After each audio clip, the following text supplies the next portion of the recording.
Yo, what's going on? Thank y'all boys for tuning in to the Full Court Entertainment Podcast. As always, it's your boy Shondell GQ Tuesday, and you already know we coming this season. Hey, and I got my main man with me, Salty Sam, Sneaky Sam. Don't trust him because my man be holding on to grudges, and he gonna pull a shiesty trade in fantasy. So we finna go ahead and get this thing started. We finna go ahead and just talk about which NBA players we think are gonna make a bounce back. And I know we keep saying the same comments every year about Ben Simmons. I'm gonna be better this year. I'm gonna be a better version of myself. Is Ben Simmons lying to us again like he lied to all his girlfriends? Sheldon, go ahead and take this first, because I think he ain't nothing but a liar. I wasn't gonna say Ben Simmons first. I'm thinking of it. So what you got? Who you think gonna have a bounce back here? I think Scotty Barnes has a bounce back year. I think with no Fred, he becomes the second option. He becomes probably the primary or secondary ball handler. So, and then I think because he didn't like get bad or progress. He just stayed the same. So I think he takes another step. And I think he averages at least. I'm gonna say because last year he averaged 15. He averaged 15, 6, and 4 assists. So I'm gonna say he goes. I think he goes to 20. He averaged probably 6, maybe 7 rebounds, and I say he averaged at least 6 assists. I think he can do that because he showed like he can handle the ball. But with Fred there and Siakam handles the ball too sometimes, I think he's gonna be more of a primary ball handler. So I think he takes another step. I mean, yeah, I do feel like he didn't like to me. I feel like it was a sophomore slump because I thought even if it would have been a small like uptick, he didn't really seem like he got better. It just did seem like he stayed consistent. I didn't really like that too much, and I don't know. It was some comments that came out of that camp. I think when Nick Nurse was the coach, I think he had a small like problem with his work ethic too. But I mean, I like that. I like that as a player that can get better. But I'm gonna say someone that I think who's gonna get better. That's gonna have a comeback. I'm gonna go with Anthony Edwards. Not saying that he had a bad last year, but I do think though when we seen Anthony Edwards last year as the first option for the Timberwolves, because no one expected Cat to mix 60-some games, and he did. And when we seen Anthony Edwards as the first option, the Timberwolves just weren't as good. They just weren't as a good team. They weren't scary as they were. And it's like, dang, I get it. Anthony Edwards, like, you're still new, young in the league, and maybe the expectation was too high. But I do think coming in, him having Cat next to him is going to be things going to be a little bit easier. We're going to see Minnesota Timberwolves actually get up in that top 5, top 4 standing. So I think Anthony Edwards, I think is going to flow better with him. I think he's going to know how to get his shots off in the mid-range. He's going to be able to play with Rudy without clogging the lane. I think his shot's going to flow better. I think he's just going to be able to learn and do what he needs to do without trying to do too much. So I'm going to go with Anthony Edwards. So he averaged 24, 5, and 4. So Yeah. what do you think he does? Like I want to see Anthony Edwards get up to like 28, 29 cuz I think that's his true potential. I think Anthony Edwards averaging like 24, yeah, it's good. You're better than like most of the other guys in the league, but I don't think he's that guy to just be somewhere floating with the pack. I think he's more of a pack leader. You get what I'm saying? I think he has that true caliber in him. oh, I get what you're saying, but he was still good though. He was good. But I get Yeah. what you're saying. Though. Yeah, I think he definitely can be better than that. I mean, you already know I said like Ben Simmons too. Do I think Ben Simmons is gonna like play better this like season coming into it? I don't know. I don't even know if the Nets really want to keep Ben Simmons. Honestly, I could definitely imagine them shipping him around or putting him in some trade packages because I just don't know. Ben Simmons has a lot. He has a lot of like stigmas attached to him with like it brings a lot of drama that like just derails the team from focusing on, the guys and winning. Like a lot comes with Ben Simmons. I don't know if the Nets want to just keep holding on to that. You got rid of Kyrie, KD's gone. It's like if you're getting all the drama out, why hold on to a player like Ben Simmons who's yet to develop a jump shot, who's yet to like get back to that form that he's been? Because it's like he let Trae Young pretty much steal his confidence. Ever since then, it just hasn't been anything. So I don't know. I think Ben Simmons is fooling us. I think these fools go once again this season. What trade value does he have though? What trade value does? They trade him, but he has 40-some million, and he doesn't. And obviously, to some people, he doesn't do anything. So, what trade value does he have? See, I think that's the trick with it because that's the trick with it. It's going to be something for me. I would say his trade is probably like maybe some role players, maybe some draft, maybe a draft picks, first round, second round. Because it's still, even if my take on Ben Simmons that he's fool's gold, it's going to be some organization, some coach out there, somebody that's like, I would love to play with Ben. I think if we use him in this position, he can do this for us. Like, I think honestly, the man is itching and scratching to replace Draymond Green with the Warriors. Like, if you get Ben Simmons on the Warriors to replace Draymond Green, I think, yeah, they believe they can do something with him. So that's my take. Someone out there is going to see some value in him. Just because I broke up with her don't mean that she ain't going to never get a husband. That's my take. I think Ben Simmons bounces back. I don't see him averaging like 15 points, but I think he can. If you can give me 13 and whatever, 6 boards, 6 assists, I feel like that's fine. Like that, I feel like yeah, you come in with a new play. You say that you're gonna uh you're gonna play better next year. I mean, hey, I gotta see. He's still one of my favorite players, but you haven't done anything the past couple of years. Yeah. So, but I can see him averaging like 13 points though. You think if he get back to that like all team defense, like all team one, all team two defense, you think that like that helps? Like he'll be able to get away with Yeah, that? it gives him confidence because he knows because he was a top defender Top in the league. defender. Yeah, He's top one of the defender. best. He's still one of the best defenders in the league. So yes, he it gives him confidence. Yeah. You think the Nets gonna shop him or what? You think like No, he end up you think unless he plays bad, but to early on, no, yeah. I'm not gonna hold I don't believe it. yeah, I ain't gonna hold you. I don't know. Ben Simmons' value is just something. So let's just go ahead and just talk about speaking of trades. We got Giannis making his comments about how like he's not gonna sign the extension if the Bucks and him aren't on the same page. And as always, we get these big super franchises talking about, oh, we get the stars and Giannis should come to LA. Giannis should play for the Knicks. What do you think of with that? What is your take on that? Uh, the Bucks are on the clock. Mm, I've been saying like you have 2 years left with Giannis. Uh, Brooke Lopez has 2 years left. Chris Middleton has 3 years. Drew Holiday claims that he's going to retire after this contract is over. So, I mean, in Milwaukee, there's nothing. I mean, there's nothing there, but they are really on the clock. You have the decision after this year. Are you going to trade him? Are you just going to take the chance with Giannis again and then he leaves, then you lose for nothing? So the they got a decision to make, and free agents don't go there. So, and yeah, you can draft, but it's hard to find good players when you're always going to win. It might be a rare player, but it's not often you see rare players. uh-huh. So you're the I'm putting you in this scenario. You're the Milwaukee Bucks GM. It's you. So what do you do moving forward with the comments of your superstar coming out and say that? What do you do to get you guys on the same page? I see what we do after this year. You If just we lose, wait. if we yeah, I'll see what we do after this year. If we get smacked again in the first round, or we at least make a conference finals. If we get smacked in the first round, I might consider trading him. But Okay. if we go far, at least make it to the conference finals, to the finals, and then because I think Giannis gonna believe like, hey, we was there, he was right there, and he might come to me and say, hey, I'll stay. We was right there, we was right there, bro.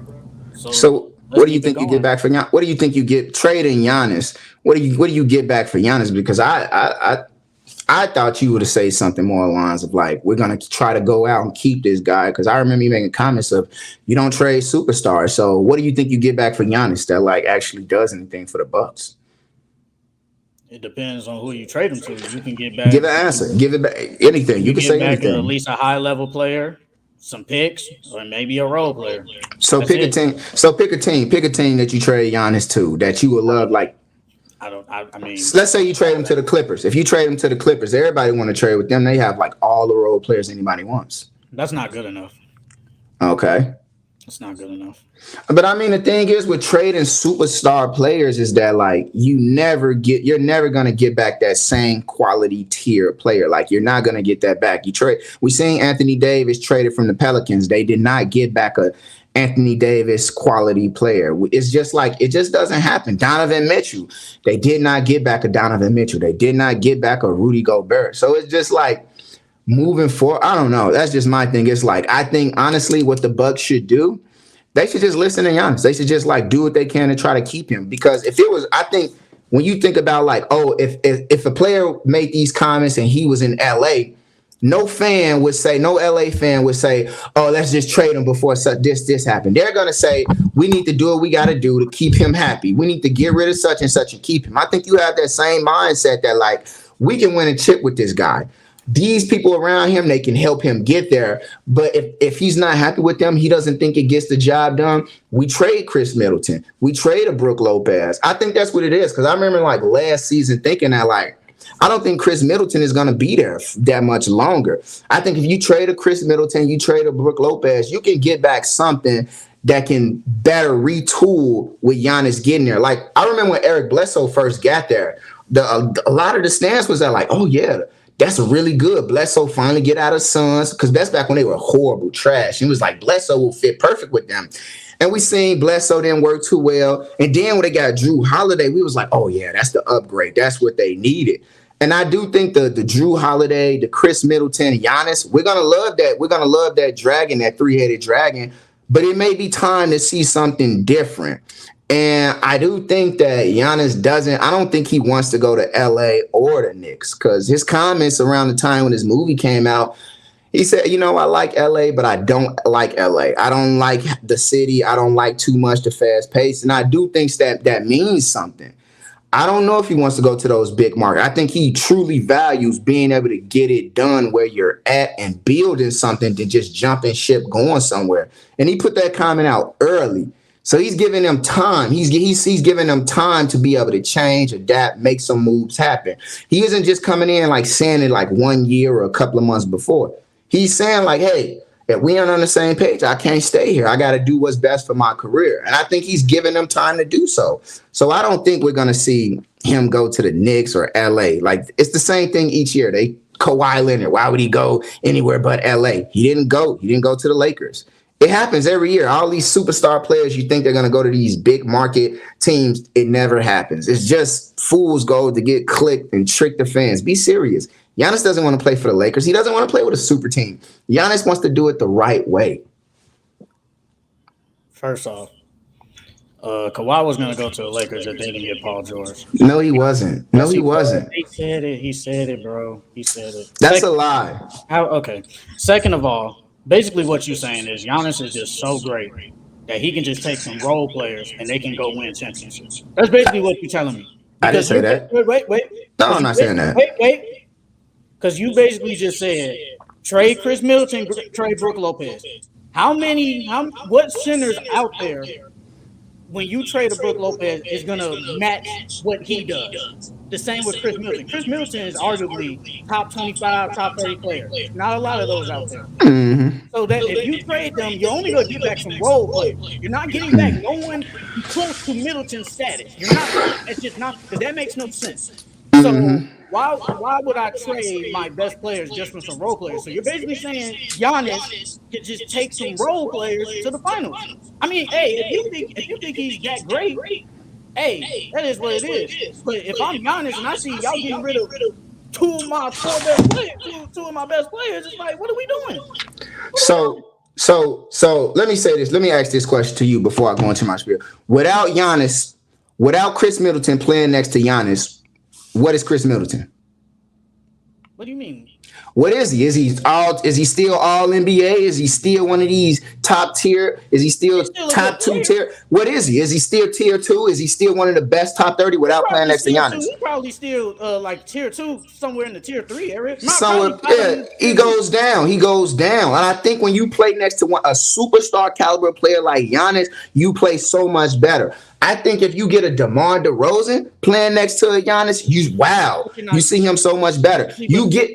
I think honestly, I'm not saying I do think Giannis could take some role players and make them play at a higher caliber if they play next to him. Yeah, I think Drew Holiday, I think he plays better when he plays next to Giannis. I think Chris Middleton plays better next to him. If I went through the NBA and had to find some guys that had to play next to Giannis, I think they all step up and play better. I think Giannis is in the same caliber as a baby LeBron James. He doesn't have the shot like LeBron. He has the drive, he has the passing, he has the defense. So Giannis is still a baby version of LeBron James. He can take these guys that aren't near him on the same level and pull them up and get somewhere. I think Giannis is great enough to do that. And LeBron has done that, and he has lost every time. Yeah, he lost every time, but he got there. He got there. So I think doesn't matter though. You lost. Doesn't matter. So, but this is a scenario. Giannis isn't LeBron. Because I ain't never seen LeBron drop no 50 ball in a closeout game in the finals. I ain't never seen LeBron do that. He dropped triple-double in the finals. I ain't seen not no closeout for the chip. Definitely was. Man, all I'm saying is, man, you can't say I'm gonna take this copy. I saw and LeBron drop 241 games in a triple-double against the Warriors. You seen that. You seen that, and I'm telling you right now, Giannis, you don't get the same exact thing just because you say, hey, he did this, he gonna do it too. That ain't how life works. That ain't how sports work. I think the man is good enough to take some players around him to make them better play at a higher level. And if you say he doesn't get it done, you can stand over there. But I'm gonna stand and say I think he do get it done because Giannis is. Let me say because Giannis is so great. Even when you had that man come back against that playoff team they was like, man, they facing a bad deficit. I think he could do it. He's great enough that you still believe in him to do that. So I don't care what you say about him not being able to do it. I believe in him. I believe in Giannis. Last time a superstar with some role players won a championship. Last time a superstar with some role players won a championship, Dirk Nowitzki, right? Regular role players. Yeah, Dirk Nowitzki, right? What year was that? What? 2012? That was 2011. That was 12 years ago, bro. So we don't see it. But we don't see it often, but it can happen. A possibility. If it's been goddamn 12, has to go your way, though. If it's been 12 years since it happened, that means it's coming to happen again, right? Well, let's say this, right? It's coming to happen again. Let's just say it's time for it to happen again. Let's say this. Let's say you trade Chris Middleton and you trade him to the Clippers. You get back Marcus Morris and Terrence Mann. Just some role players. And then let's say you trade Drew Holiday. Let's say you get back a Kobe White and probably a pick. And let's say you trade Brook Lopez and you get back what's the deal? A Nas Reed and maybe another role player. You think Giannis could take them to the finals? I think it'll be difficult, but I think they do. I think it'll be difficult.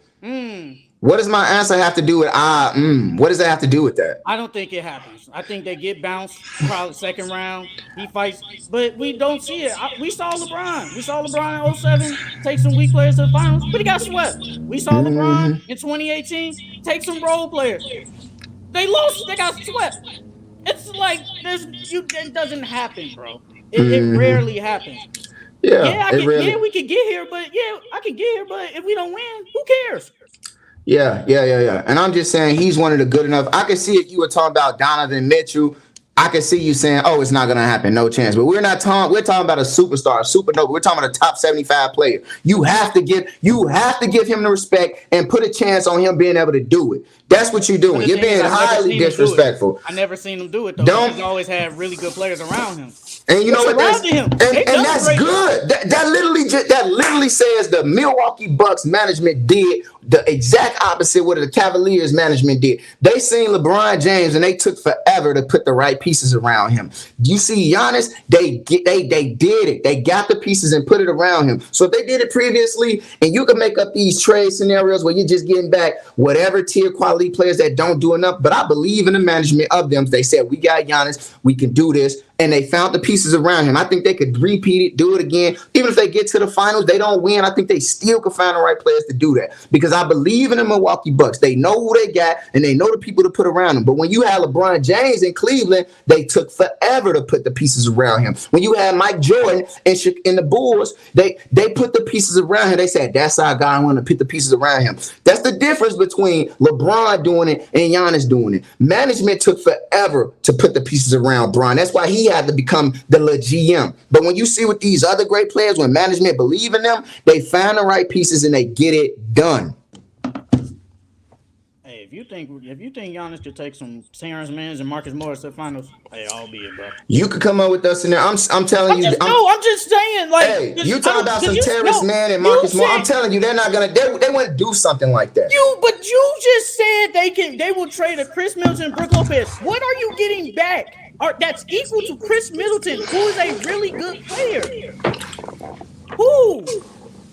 I don't know, brother. I'm gonna have to go through the rosters a look. But that's just how it works. It's just like how we would do in fantasy, bro. If I trade for Chris Middleton, you're not gonna give me, say, a DeMar DeRozan in return. That don't make no damn sense. You're gonna give me more. You're gonna give me some lesser tier players because of that player's stature. That's how it works.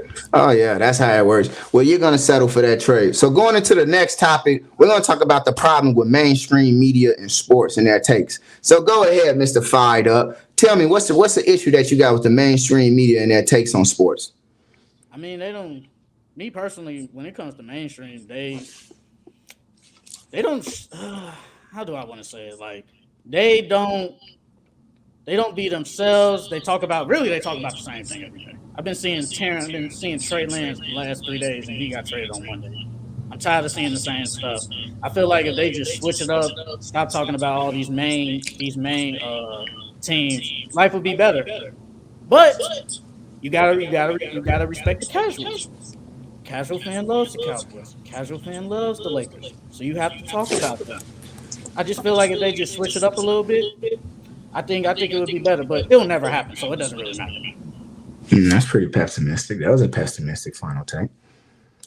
I think the problem with the mainstream sports media is that like they do I think they do more of a disservice to the fans than they do a positive, because when you only highlight and talk about the guys that are known, the big franchises, the Dallas Cowboys, the Lakers, the Knicks, you don't help the sport grow. You don't, like, I seen like when we had the Nuggets in the finals in Miami, like, yeah, I thought it would be a more exciting series than it was, but that don't mean like you get personalities of the KPs, the Kendrick Perkins to go on there and say, here y'all flowers, boom, we talked about y'all enough, let it go. It's like, for the game to grow, you can't just talk about the people that's your friends, that you like, that are on the big stage. You have to talk about the Jamal Murrays. You have to talk about the Anthony Simons, because those guys work their whole life to get there too. And it can't just be about, what people want to see, the clicks of just the cat. You have to go, they deserve all to have a stage to shine on.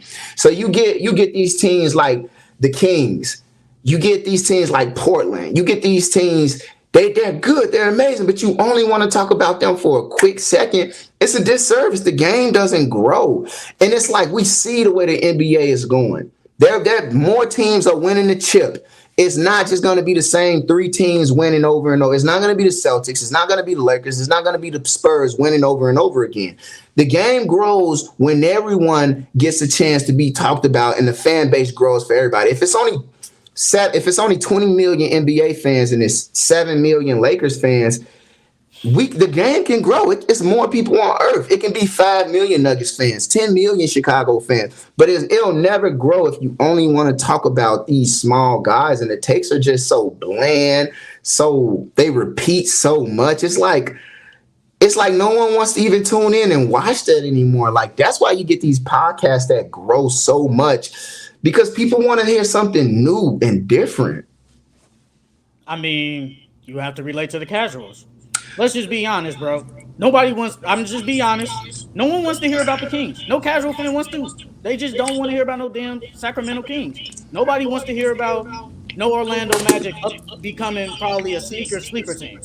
They just don't want to hear that. They want to hear these main teams, the Celtics, the Lakers. Probably they still not even gonna talk about the Nuggets. Honestly, to be being honest, they probably not even gonna talk. I ain't hear them talk about the Nuggets now all this offseason.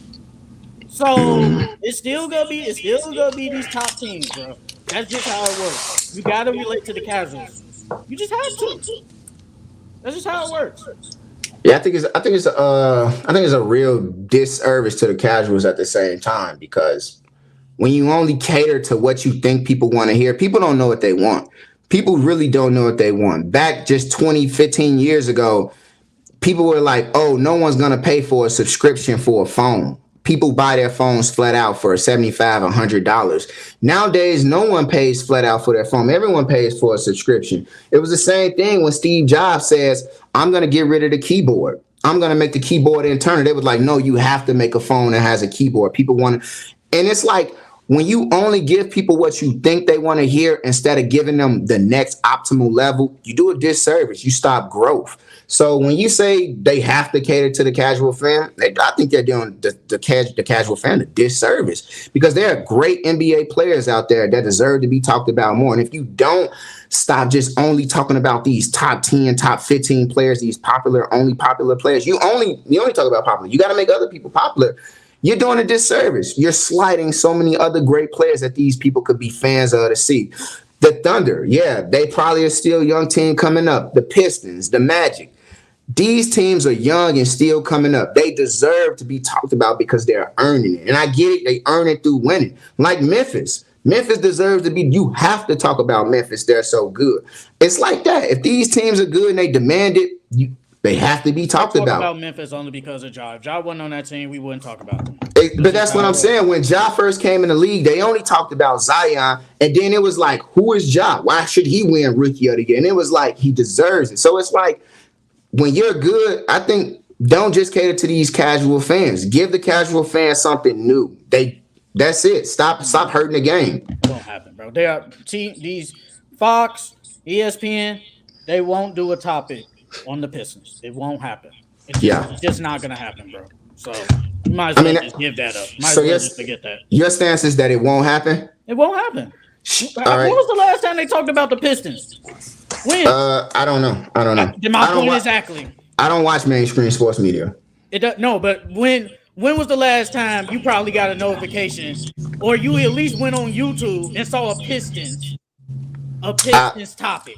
I watch like, I don't watch mainstream sports media. So listen to me. This is my answer. When I go to watch basketball, I'm watching podcasts. I'm watching people that actually enjoy the sport. So I do see. I just watched a video about the Orlando Magic and how good they should be or shouldn't be. I do see videos about the effects of Monty Williams of getting the bag, going to the Pistons, and saying he did get paid. He's getting paid a whole lot of money. Like, the expectations for him to be a winner off the bat, he doesn't have the high expectations that he does with the Suns. Like, he's gonna get a full 2-3 years to develop this team. Like, I do get to watch that. I do get to see the inside take of these players. So if you're only watching mainstream sports media, I get it. The answer to your question would be you don't see it.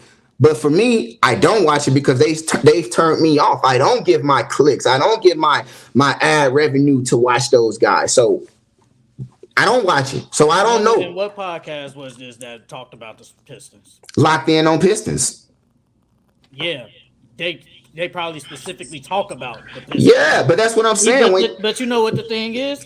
Even some of these main podcasts don't really talk about the Pistons. They might say a little. They might put in their 2 cents. But are they gonna have a topic?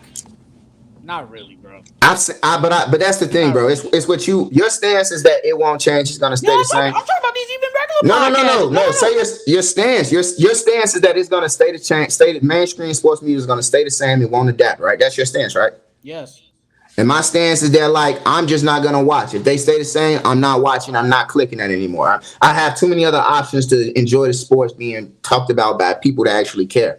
And I'm just a fan that's turned away from mainstream sports media.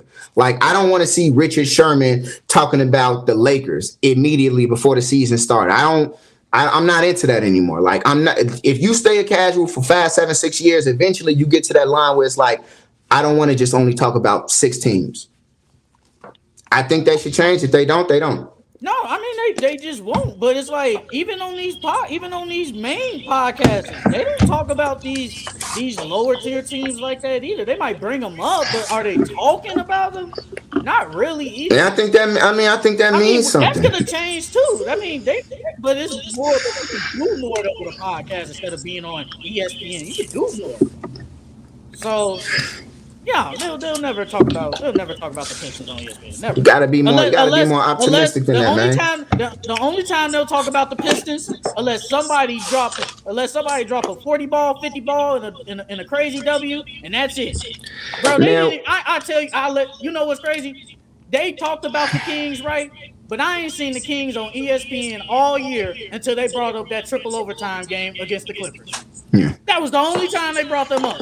It only happens when something exciting happens. But on a regular, no, it won't. It just won't happen. And I think that right there goes to say, like, the mainstream sports media loses so much merit, it loses so much credibility, because it just goes on to say that you guys aren't watching. You guys aren't watching. Like, why should I watch you if you guys aren't watching the game? Like, why are you only talking about 5-6 players? Why aren't you talking about these? Because I'm like, you're not watching. Why am I listening to someone talk about sports that isn't even watching the games? What am I doing? You got these. Wait. So look, you got when the Denver Nuggets were going into the playoffs, you had people literally saying they were going to get bounced in the second round. They were the number 1 seed in the entire league. You had literally people going in saying they weren't ready for it.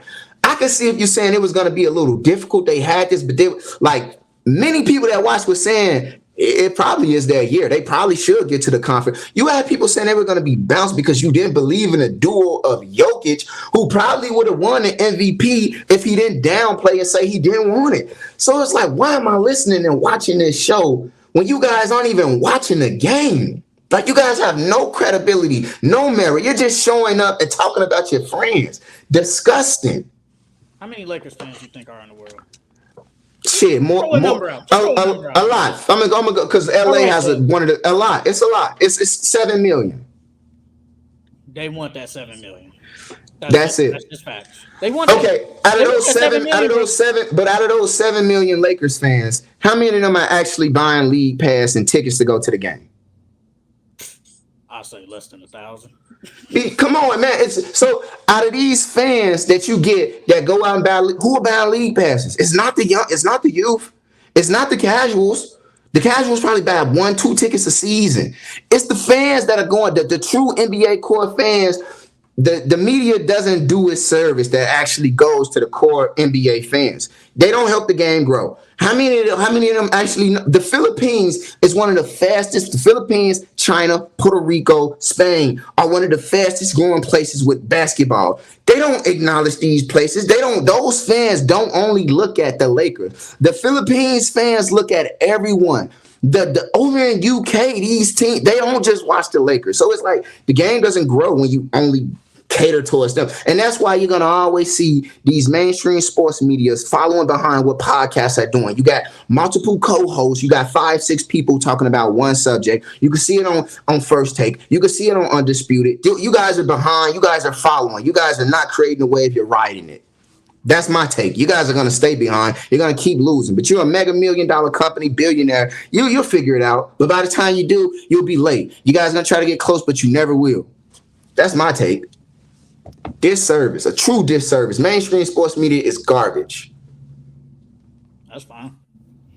All right, so going into the next topic, we got players teams should trade for before the start of the season. Now I know when you put that out there. So who are you? No, what do you mean? Because you said players teams. What do you mean by players teams? You mean NBA team? You mean certain teams that they should trade for? What type of petty ass grammatical shit would you just put? Yeah, bro, a player. Yes, that's what I mean. That's what I mean. Now go on, continue. Okay, then, because I didn't get it. But a team that should go after somebody, I say the Bucks should go after Jordan Clarkson. They need bench help. They need scoring off the bench. Another ball handler to go with Drew Holiday, some with Chris Middleton. Giannis handles the ball like that, but I really don't want him to handle the ball. But if you can get like a Jordan Clarkson, a 6-man that can come off your bench, give you consistent 30 minutes and even average probably 17, maybe 18 points a game, that can help, because I always say it, their bench sucks. Their bench is not good. I don't know what they did with their bench. So they need that. They got a Malik Beasley. They're basically hoping that Champ can take the next step from his rookie year. But you need a veteran in like a Jordan Clarkson. Will it happen? No. But I think if they could, they should go after him. Mm-hmm. Yeah, I would have seen. I'm thinking about like Gary Trent Jr. and Markelle Fultz. I really want to see the Bulls like prosper this year. I really want to be able to see DeMar DeRozan and Zach LaVine do something in the playoffs and do something during the season. I do. Kobe White, I think he's going to be the starting point guard. And I'm loving the Braves look on him.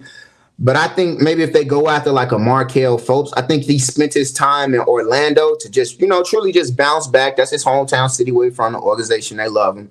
And I think he's found his footing. And when you look at like his defense, his pick and roll, his passing ability, he's actually one of the best. He's actually one of the best point guards in the league. I'm not saying top 10, top 15, but he is. He's in the top 25, top 20 of point guards. When you pull it up and look at point guards, Markelle. But it's only 30 teams, so that ain't that good. Okay, but look, I'm saying it, but it's even though it's 30 teams, it's not 30 positions or 30 people. So I'm saying this. So it's like Markelle Fultz, I think you add him to that addition of the Bulls, you do get a guard, another defensive guard of the Carusos, the Gary Trent for the scoring, Markelle Fultz with the passing and defense. I think it does help and take a lot of pressure off DeMar DeRozan trying to run point, because I don't know if they're gonna if Kobe White is going to actually be the point, or if it's just going to be DeMar running point and Kobe White is just the catch and shoot guy standing around watching, waiting. So I would like to see Markelle Fultz on a bigger stage than not just with the Magic, who are, still trying to, come up and get to that play-in spot. I don't think they make it this year, but I want to see him because, he did have a lot of pressure coming in. He got drafted, shoulder went out. Philly, the process, the time was ticking. They wanted a lot out of him. He couldn't get there. But I think right now, I would like to see that redemption year with Markelle Fultz on the team that has a chance of actually making the playoffs. I want that for him. Markelle will either get traded or he won't be back next year. That's just how it's going to happen. I hope. Okay, that's your prediction? Yeah. They drafted his replacement. Yeah, he won't be there. Okay, so what do you think they trading him to? Or it's just open for the full. Okay, all right. Is actually a pretty good spot, but does he help them? I think he does. For what? I think because honestly, because Markelle Fultz is like the shot is decent. The shot is decent. The defense is there. The intensity, the passing is there. I think he's definitely a sneaky driver cutting to the lane guy, and I think it does take the pressure, the ball handling responsibilities off DeMar. I think honestly it just makes the game easy. I think it's going to make Zach more explosive too. Not having because it just seems like it's a lot of back and forth 2-man game between Zach and DeMar. Like when DeMar is going, that's when Zach kind of falls back. Sometimes he catches that late pull-up three, or it just does feel like Zach takes a back seat to DeMar since like he has the ball handling responsibilities. So I would like to see a true guard there. Like it would have been great. I doubt Malcolm Brogdon goes anywhere. Like I think he fits anywhere, but I would like to see Markelle Fultz. I think he's someone that's sneaky, a sneaky addition that changes a lot. I mean, if he gets traded, he gets traded, but he don't improve them enough to win a playoff game, win playoffs. I mean, you never know. Shit, who would have thought? What was his name? Caleb Martin? Was it Caleb Martin or Max Strus? It was Caleb Martin, right? Caleb Martin. Yeah, Caleb Martin. Like you never know, bro. Sometimes it just be your game. I don't think going in, I wouldn't have predicted it. Maybe you would have got it. I never thought Caleb Martin would have been a guy that helped get the fucking Heat over the Celtics. Who would have predicted that? He won't. They won't get it. Nobody. Did that happen? It did happen, but nobody believed in Markelle enough for them to win. He's a good point guard. I wouldn't say nobody. I wouldn't say no. I'm not getting on your track when you say no. I believe in Markelle enough, so you have to say not believe many. in Markelle enough. I know you gotta say not many. You love him. Yeah. So going into it, we got Luka for MVP this season. You think he does it? You think he finally pulls it off? Because each season. Okay, tell me why. It happen every year. You have to win. You have to win. He can average all the stats, but if you don't win, you're not going to win it. For him to win, he has to basically be a top 3 seed in the West. And I don't believe the Mavericks will be a top 3 seed. They'll be around 5 or 6. So he can Luka probably average 30 points, 8 rebounds, 9 assists. But if you out there struggling with this new team, struggling with Kyrie Irving, and not getting a top 3 seed, it won't happen, bro. It just won't happen. And I don't believe they get a top seed this year. So you had them on over under a few weeks ago. You had them winning over 44 games, didn't you? Yes. So if they get near that 45, And that's like fourth seed right there. So you think he still needs to? They need to get to that third, that 1, 2, 3. Yes, that's how it works. Hmm. That's exactly how it works. The only way he wins it if he gets a top 3 seed, or like how it was with the Jokic year when everybody got hurt. Yeah. My bad, you made a lot of noise. Go for it. But like that Jokic year when everybody got hurt and they basically said, "Here, Jokic, you're the only one that's playable. We'll give it to you." It has to be somewhere in that realm. That's I just mean, how it works. yeah, that Nuggets team. I think wasn't he like a 6 seed that year It too? was a 6 seed, but Yeah, it everybody was. was hurt and missed a lot of games, so they had to give it to him. And that's what happens with Luka. He has to be a top 3 seed this year. He has to. I think Luka. I think his chances of winning MVP are a little bit better this year. I think every year he's gonna always have the expectation of one of them guys you think can get it done. I think this is probably the best team he's played with so far, coming into the season. And I do think that the Mavs are gonna keep making some additions. I think they're gonna try to figure some more things out. I mean, we knew they were gonna waive JaVale McGee, so I don't think they're done. I think they're gonna wait probably around that December mark when more guys open up being trade eligible. We're gonna see them do something. But I think the Mavs they're gonna play really well this season. I like the guys that got Luka. If Luka just keep being Luka, I do think he's gonna be one of them guys that's gonna he has a 70, I'm gonna say 80% chance of winning MVP this season. I think he gets it done. And I do think they finish somewhere in that top 4, that top 5. I think even if they don't get top 4, I think it's gonna be maybe a game and a half. It's gonna be really close. Because last season you had the Suns at 45 and the Clippers at 44. So I think the Mavs are going to be right there. I think Luka has a really good chance of winning MVP this season. I like it. He stayed in shape over the summer. He's still hooping. He seems to be taking his body more maturely. He's playing. He's locked in. We don't see him. I don't see any videos of beer. I see him in the gym. He looks a little bit more mature and a little bit more focused and locked in. I love this for him. I think this is the year he get it done. He'll win one eventually. This probably won't be this year. He has to be a top seed. If he somehow sneak maybe in 4, I give it to you. But if he get 5, 6, it won't happen. You don't think he good enough like Jokic to do it? Nope. Yeah, I mean, honestly, you think let me ask you this. Jokic got it because everybody got hurt and everybody didn't play enough games, and the fact that he did without his 2 best players. I mean, he got it over a year that Joel Embiid probably should have won too. Joel missed a lot of games that year. I mean, I still think that Joel probably could have won it. Yes, but he missed a lot of games. I heard you the first time you said it, buddy. I'm saying to you, Jokic MVP, I don't think that was a pity MVP, you're trying to undertonely say. I think he truly did earn that MVP. So you a 6 seed. I don't think that's a pity MVP. Winning MVP at 6 seed is not hard. MVP was pity though? I swear to God, you said that. That's a pity MVP for sure. How was that pity though? Because he only got it because he averaged a triple-double. Then the following next season did the same thing, didn't get a single MVP vote. They only did. It was he only got the MVP because they was like, oh, he doing this, he going hard. People didn't like his play style.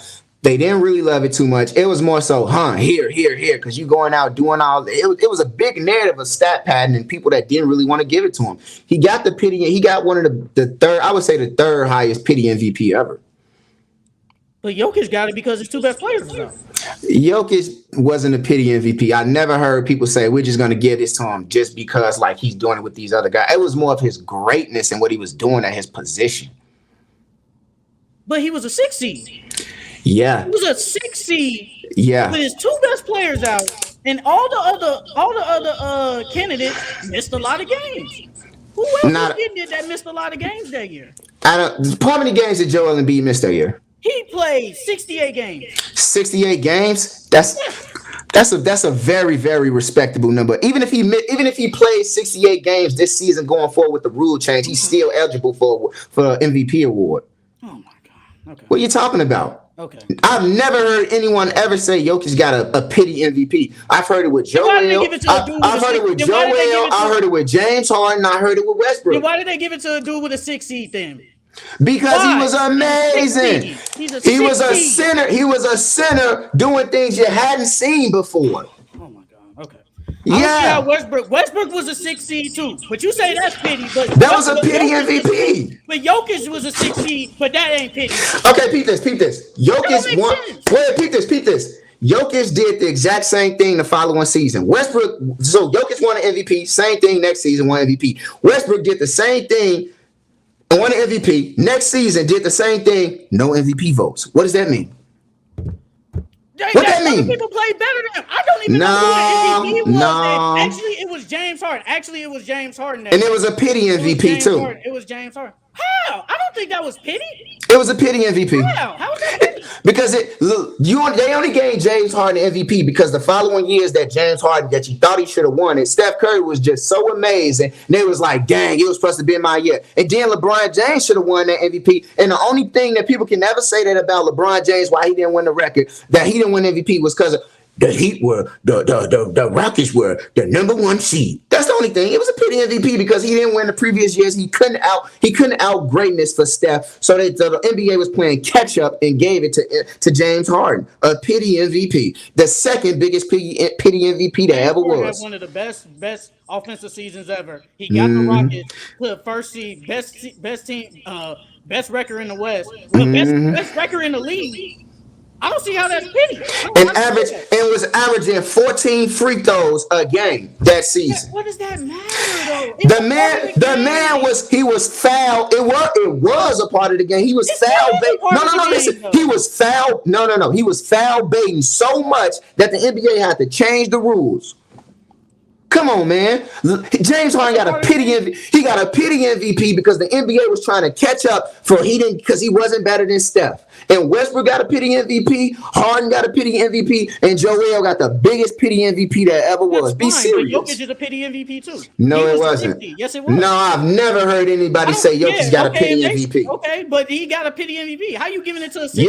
You're in the minority with that take, buddy. Why are you giving it to a 6 seed? Because he was that amazing. They got smoked in the first round. That amazing. He was that amazing. And then the team that he lost to, didn't they win the chip? What does that have to do with anything? Be serious, bro. Be serious. No, you be serious. You're be a hater. Serious. How is a dude that gets first, that has a best record in the league, one of the best offensive seasons ever, pity a dude that's a 6 seed get freaking the first triple double in 6 years? How is that pity? But somehow this one isn't pity, but he's a 6 seed. I don't get that. That makes no sense. That's pity MVP. If you go and ask 100 NBA fans, they'll all say it's pity. No. Let me say this to you. LeBron James should LeBron James have won that MVP the year Harden won? If you don't take winning in for it, yes, he should have won. But he didn't win. He wasn't winning. So I don't get it. So you even think LeBron James should have won the MVP over James Harden? But we count winning. I'm asking you, brother. You said LeBron James, right? If I'm just putting numbers, yes. But we add winning to it. Add winning. I'll rest my case. So moving on to the next top. Moving on to the next. That's a pity MVP. You don't even think he should have won the MVP. That's a pity MVP. You're just a hater. Bro. You don't even think he should have won the MVP. Admit that you're a hater. No. Admit it. You're a hater. Just admit it. You hate your Embiid, bro. I don't care if you want to call that pity MVP. That's fine. I don't care if you want to say Westbrook had a pity MVP. That's fine. James Harden too. But to say Jokic a dude with a 6 seed isn't pity. That's just not.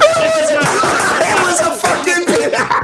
You're a hater. You're a hater. You know what? It was a pity MVP. You're a hater. Joel, pity MVP. James James Harden, pity MVP. Russell Westbrook, pity MVP. That was a fucking pity MVP. Jokic in there too. So he averaged 27-13. But no players, but that's pity though, and he was a 6 seed. I can't see that's pity. I can't see. And what was the standards? What was the standards with that 6 seed? What do you mean? What was the standard? What was the records? What was the records that year? I don't know. Oh, but you got a cell phone. I really don't know. I don't know. So if I pull up. Okay, peep this. Okay, so I'm gonna pull it up. Jokic MVP. Let's pull this up. Oh, Jokic MVP. So we're gonna pull up 2022. Suns had 64, Grizzlies had 56, Warriors had 53, Mavericks had 52, Jazz had 49, and the Nuggets had 48. You know, I'm not a numbers guy. I gotta see the visual. Come on now, bro. Be serious. Oh, so he was a 6th seed at 40. So the 5th seed only had, bro, he was behind about fucking 3 games. Doesn't matter. He was still Wow. You're a hater. So women lie, men lie, and you skew numbers. I'm not a hater. I'm just saying, if you gonna say they're pity, you gotta say his is pity too. Nah, I don't. You do. There's pity, bro. You're a hater. You're a hater. Okay, so moving on. So let's talk about haters. Since we talk about haters, we're gonna go ahead and talk about Noah Lyles. My man, I ain't gonna hold you. That man won a lot of competitions. He won that 400 by one. He won that dash, that 200. Hey, he fast. His comments was that the NBA, when they win it all, they can't say they're world champions. Tell me, is he hated just like us? He right. He telling the truth. Technically, telling the truth. Okay. But I get what NBA players saying, because NBA, you bringing all the best players from the world, from Europe, France, Greece, whatever. So I get when they say world champions, but you not the world champions when you don't face against other champions of the other world. Technically, he is right. So, what's your stance on technically, and what's your stance? Right. He's right. I think he's sort of wrong. I think he's kind of wrong, honestly. How is he wrong? Well, because my take is that, like, when you take the NBA is the highest pinnacle of basketball.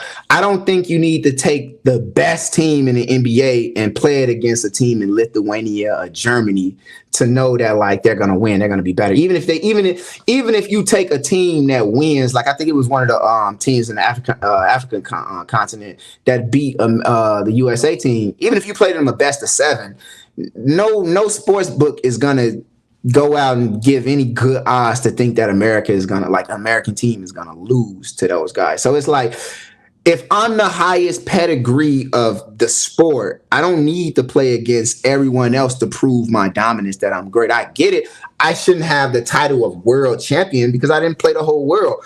But I'm playing against the best of the best in the world. Like, if you put one of those international teams in the NBA right now, those teams don't make the play-in. Those teams don't make the playoffs. Those teams don't stand a chance.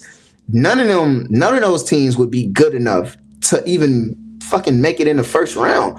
So I get it. Technically, they're not world champions, but they're the best of the best. When you the best and you the champ, you can say whatever you want. Yeah, but for you to say world champion, it would have to be something like that. You will have, even though I think everybody would probably pick the NBA. I would too. If you do it in a series, I said this the other day to Zach. I said if they did a series, I'm picking whatever champion NBA team against them. But if it's a 1-game series, there's a chance that they won't win. There is a chance they won't win in a 1-game series. We've seen it before. What's the percentage on that chance? I say it's probably like I probably give the NBA like 55%. I still say they win, but it's not guaranteed they win, though. It's not guaranteed because anything can happen in a 1-game series. Anything can happen. So it's not guaranteed. But technically, he is right. Just like USA, just like what we're looking at now, FIBA. The best players from the US are going up against all these. Whoever wins the FIBA can say they are the world champions because they're playing against other countries. That's just how it works. But I agree with the NBA thing. You are playing against the best players in the world. So when all the best players come together and then you do say world champions, I do get that. I truly do. But he's not wrong. He's right. He is right, though. It's just people are sensitive. These NBA players are sensitive. And I think they have the right to be. They spend their whole life. They have the right, but they're sensitive. Yeah, they're sensitive, though. Yeah, they spend their whole life working to get to this point in their career. Like, it's like, I don't think anyone out there that wants to play ball. I mean, I think of Nikola Mirotic. Like, there's not too many players that want to get to the highest level of basketball and play in a different league that's not the NBA. So it's like, it's the highest soda. I mean, it's just like the soccer. You got the Premier League, you got the World League. It's like, I get it. He's right, but low key he hating. At the same time, he hating because I think he truly hating because like he's saying to himself like, I competed against the world. I'm a world champion. You guys competed against, and in turn, and I could get it. I can understand because we're American. And the world got something against Americans. They think we're so arrogant, we're this, we're that. But at the same time, how you guys want to come to this country? How you guys want to play in this league? None of you guys. If you had to bet your life, dog, if the Monstars came to the world and they put a ray gun to the planet and they said we need the best NBA players, we need the best basketball players in the world, I'm pretty sure the majority of those players coming from America. Pretty sure y'all gonna want us to assemble the dream team to save Earth because America sports, hey, we're number one. With them guys, we don't have to compete against y'all to say we're world champions. We don't have to prove ourselves to you guys. We are what we are. It's you guys that have to prove it to us, not us to you. The burden falls on you guys. We're better. It's our sport. The players are the player. The NBA is. I get it, and he's right. I mean, it doesn't really matter. They're both right, honestly. So it is what it is. Hey, yeah. So right now we got Anthony Edwards becoming like truly the face of the youth, becoming one of the most popular rising stars out there. I'm gonna go ahead and just start this topic, man. I really love that Anthony Edwards is becoming the face of the young rising stars. Honestly, he's funny, he's athletic, and I've been saying it for years. I think he got a chance to be the next LeBron because honestly, he could shoot, he could handle. He can dunk that thing. You say he could be the next LeBron, but last year you didn't even have him in your top 5 shooting guards. No, I didn't because in clear, and I was right about that. Was I wrong or right about that? That's wrong. That was wrong. How was I wrong? He was a top 5 shooting guard last year. Were they good? They made it to the playoffs, so yeah, they were good. Did they live up to their potential? No, they did, but he was still individually. So thank you for cutting. So thank you for cutting me. Individually, he was a top 5 shooting guard. Individually, he was a top 5. So Sheldon, yes, you were wrong. Thank you for cutting me off and being wrong. So as I'm saying, thank you for cutting me off and being wrong. Like I'm saying, I think Anthony Edwards. I love the fact that he's becoming one of the more rising stars, and honestly, I love it because Anthony Edwards, he's funny.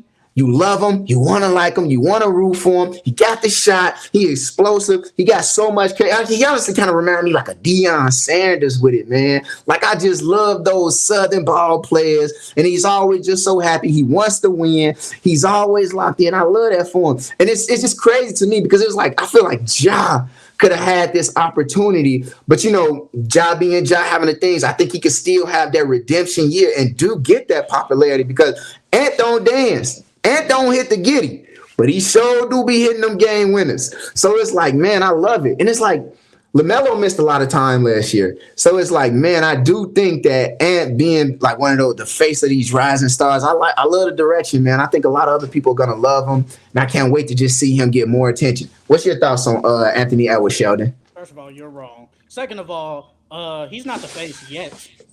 It's still Luka. As long as Luka's in this league, he will be the face of the young. As long in this age group, he will be number one because of his play. Yeah, he don't got the personality as Ant, but his play speaks. So he's always gonna be number one, no matter what. If you want to say he replaced Ja number 2, I'm not gonna argue that. But when it comes to who's second as like best young players, they neck and neck. So, but if you want to put Ant in front of Ja, fine by me.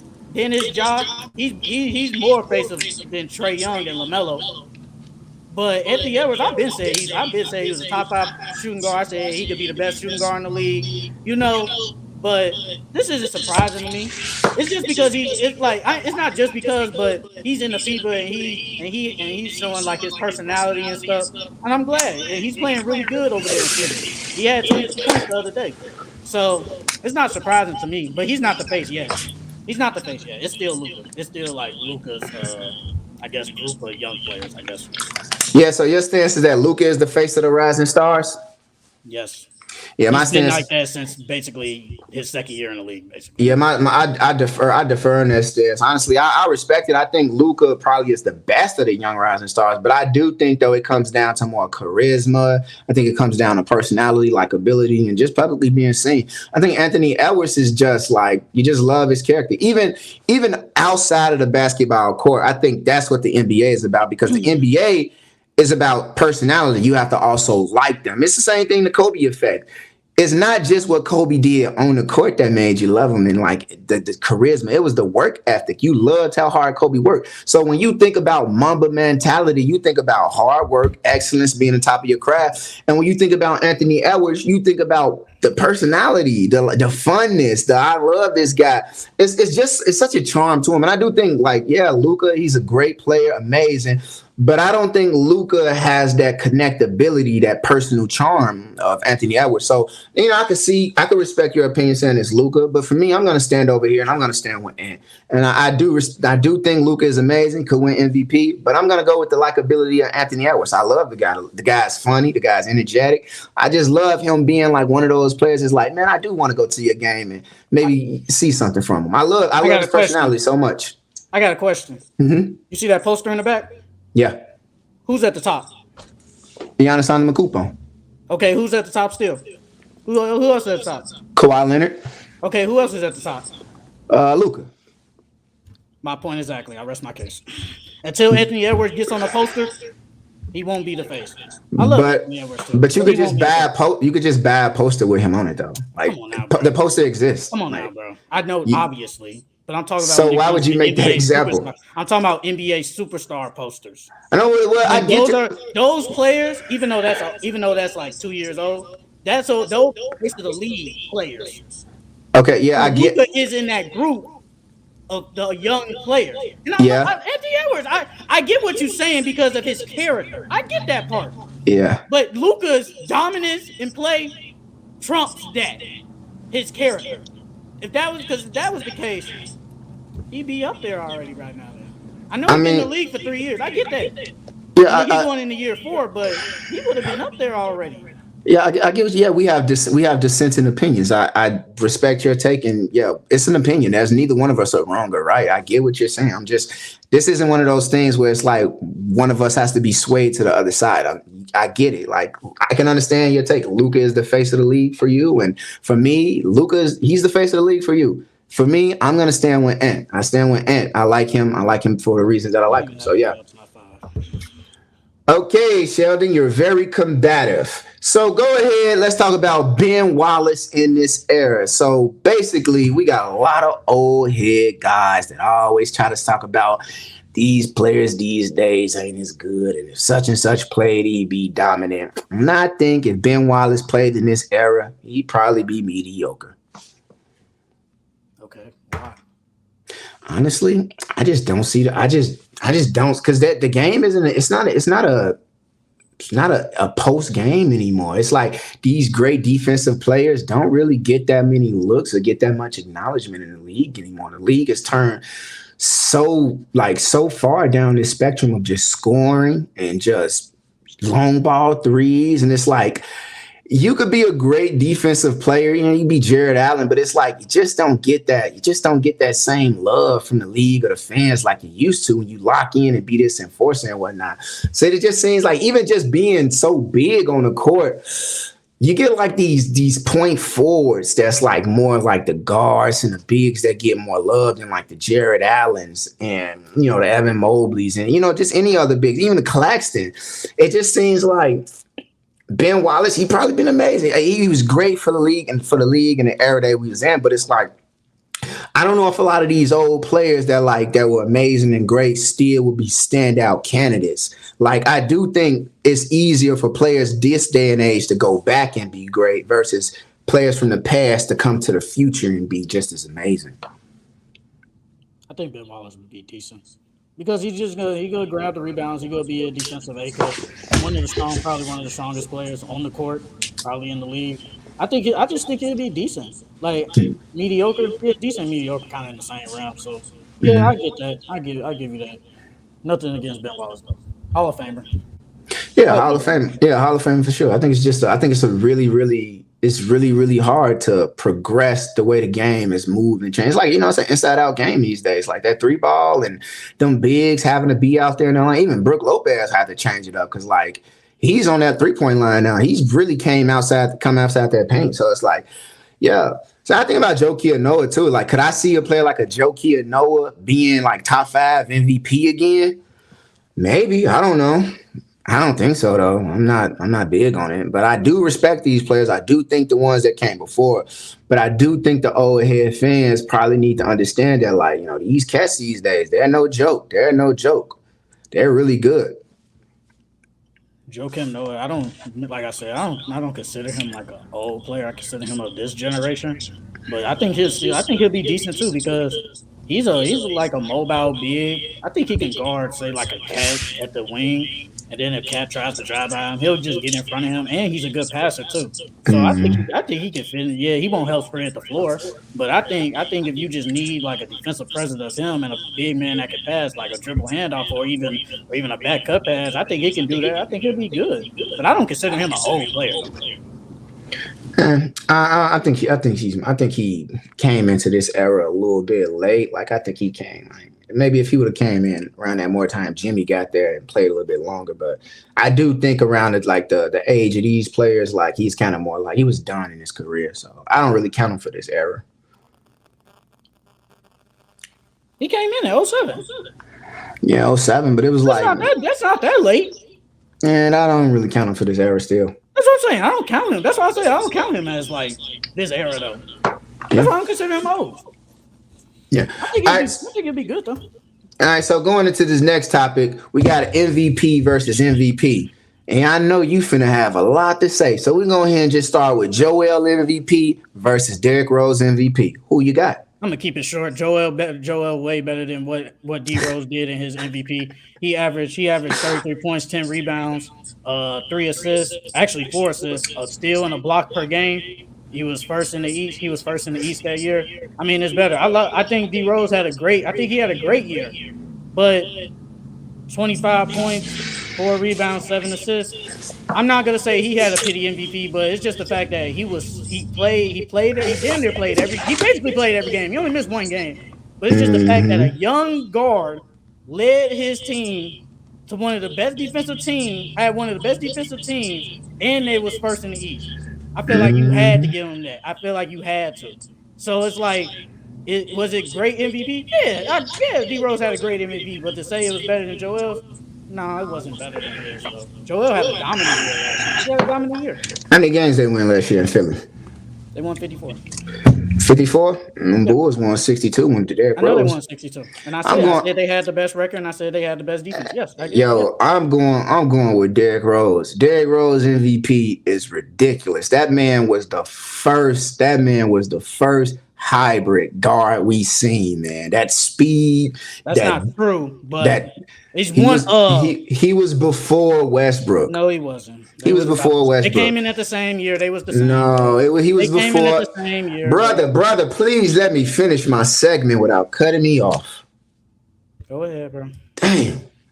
Like I'm saying, I'm going to go with Derrick Rose because Derrick Rose, that speed, being that first hybrid point guard, coming down that lane, pushing it. As soon as he got that ball, he was killing you with speed. There was nothing you could do. He was going to dunk you. He was going to lay you up. When he got to that rim, you were not going to be able to stop him. That man was amazing. The Windy City Assassin. I'm easily going Derrick Rose MVP over Joel MVP. No more. 62 games. My man was amazing. We'll never know how great Derrick Rose really could have been if the injuries didn't happen. With Joel, I respect his MVP. Played amazing. Probably deserved 2 of them. But I cannot put Joel MVP over Derrick Rose. Easily, Derrick Rose. Windy City Assassin. Retire that man jersey. Put it up there right now, Chicago. We ready. But somehow he had a better prime. Okay, though. Derrick Rose did have a better prime than Joel Embiid. How? What was his prime? The MVP.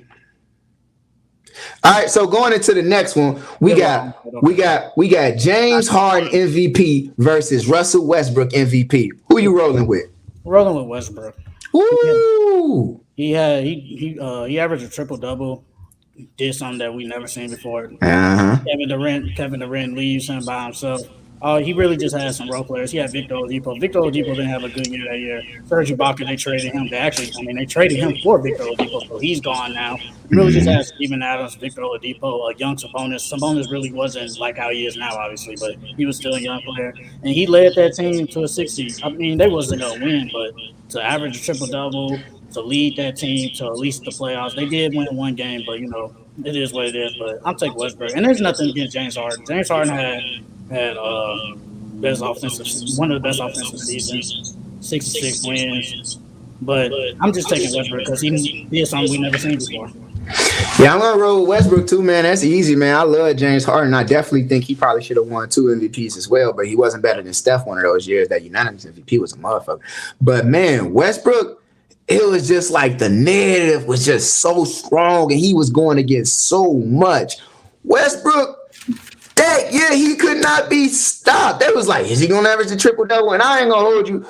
Right now, these days, we don't really value Westbrook triple double, what he was doing. But back then, it was like, yo, that man is amazing. He really down there with them bigs, grabbing that ball, and he was willing his team to win. And he didn't have the best supporting cast, but he made it work. And Westbrook, it was like you really wanted him to have it because it was like KD had pulled one of the more, moves that kind of turned a lot of fans against him. But Westbrook was just locked in to just, man, I'm going to do what I got to do, and I'm going to win. Like, he really put OKC on his back, and he carried that heavy weight and made it look light. I got to go with Westbrook MVP over Harden. And I do think Harden's was amazing. But sometimes, I don't know. I think that Westbrook, man, he was that was special. I just love that hybrid guard combo, man. So yeah, I gotta go with Westbrook MVP over Harden.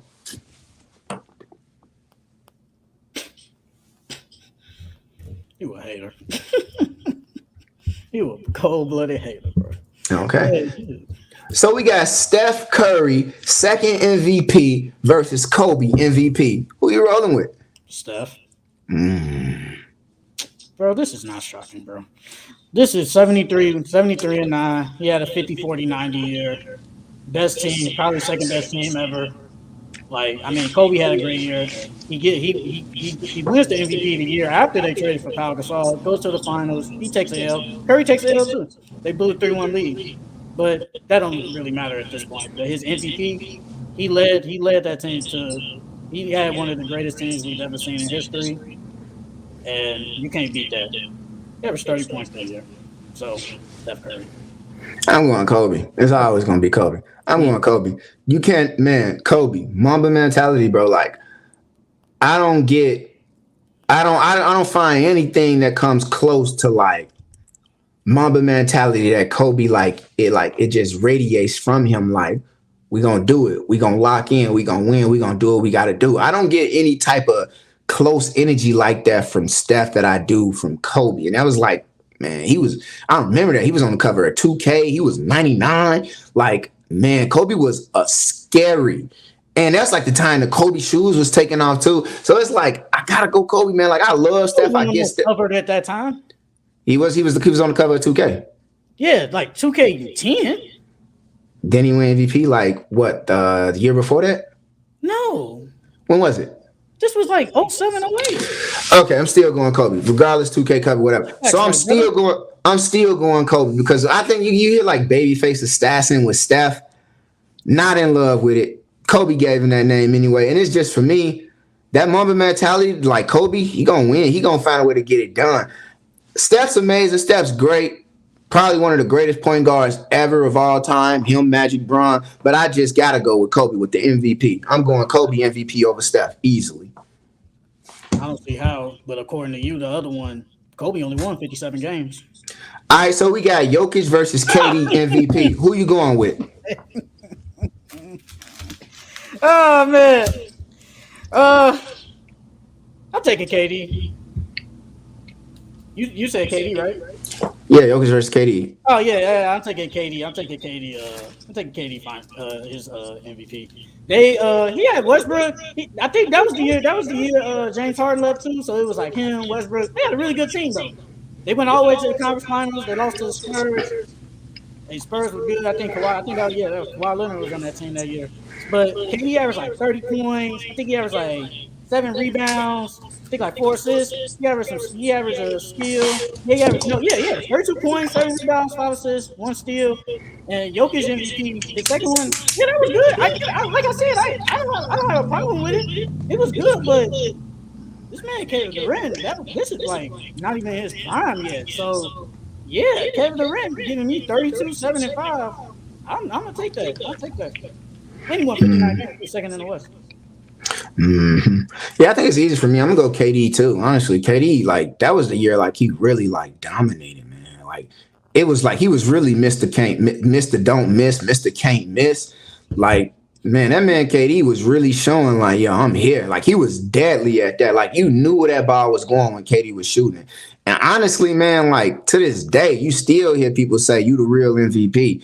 Like KD, it was his time. He stepped up and he showed who he was, man. Like he really emerged to that big stage to say that, I'm not just, just one of the good players of the league. He said, like, I'm one of the best of the league. I'm one of the best that's ever done it. And it was like, you have to respect KD after that. That MVP was amazing. Honestly, like to this day, since then, he Kevin Durant. Like, it's Kevin Durant. I gotta go KD. Like Jokic is amazing and great, but nah. KD, if I got to choose MVP, I'm going KD MVP over Jokic. Easy choice. That's probably one of the greatest MVPs we've ever seen.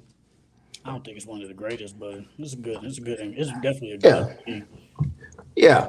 So you got like any more remarks about anything else, all the topics we had today before we wrap this thing up? Yeah, you didn't do LeBron. Skip Bron. So we got Giannis versus Bron MVP. So we got Giannis second MVP versus Bron Miami MVP. Taking LeBron. LeBron had averaged 26 points, 8 rebounds, 7 assists. And the thing about that one is he shot his best 3-point percentage that year. He shot 40%. And Bron, obviously at that time, he really wasn't a great 3-point shooter. He's a better 3-point shooter now with LA, but back then with Miami, he wasn't a good 3-point shooter. But for him to shoot 40% from 3, that's pretty good. That's really great for him. And he shot 56% from the field. And it was first in the East with that. I think they won the finals that year too. So yeah, I'm taking Bron. Nothing against Giannis, his second one, but that don't beat Bron. Yeah, I'm going with Bron MVP too, honestly, because Bron, the way he dominated the league, and Giannis dominated the league too. Honestly, like we knew coming for like honestly both of the MVPs, they dominated and they were so great. It became like they couldn't win more MVPs because it was voter fatigue. And with that being said, it's like that's how you just know. Like this is probably the hardest choice between like Giannis, LeBron MVP. I don't know which one. I don't know which one's truly the. Why you think it's hard to choose?